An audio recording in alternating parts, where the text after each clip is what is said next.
കുഞ്ഞളിന് ആ മലേന്റെ മുകളിൽ പോയപ്പോഴല്ലേ വീരപ്പനെ കണ്ടത്. അപ്പൊ വീരപ്പനാണെന്ന് അറിയില്ലായിരുന്നു അല്ലേ കുഞ്ഞളിന്?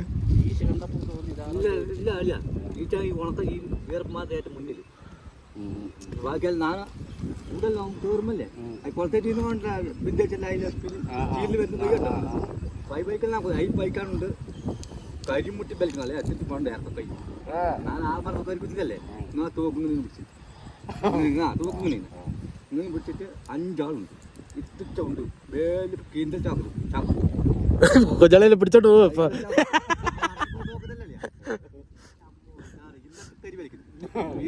മുന്നിൽ പോയി മനസ്സിലാ പോയി ബാക്കിയെല്ലാം വീപ്പണുണ്ട് ചാക്കിട്ട് ഇങ്ങനെ എന്നെ നീട്ടുണ്ട് ചാക്കിട്ട് എന്തെല്ലാം ഉണ്ട് സാധനം 5 ആളിൽ 6 ആളുണ്ട് ഏറ്റവും മുന്നിൽ 7 ആൾ ബാക്കി എല്ലാം 5 6 ആളെ തോക്കും കുറേ പോക്കാം അങ്ങനെ കൂടെ ഇങ്ങനെ പോയി ഞാനും ഊഹോ നിൽക്കില്ല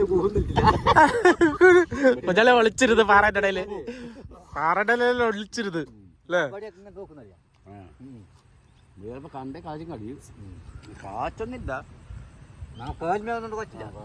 യൂണിഫോം ഇട്ടിട്ട് കാറ്റ് പാൻറ്റെല്ലാം ഇട്ട് കഴിഞ്ഞാൽ തീർന്നു. വെട്ടി വെച്ച് കൊന്നളയല്ലേ? പറയാൻ പറ്റില്ല. നമ്മള് പോയിട്ട് ആരെങ്കിലും വിളിച്ചിട്ട് പറഞ്ഞു വെച്ചിട്ട് പോയിട്ട് വെടിവെക്കൂലേ? കണ്ടു കഴിഞ്ഞാൽ അപ്പ വെടിവെച്ച് കഴിഞ്ഞാൽ തീർന്നു.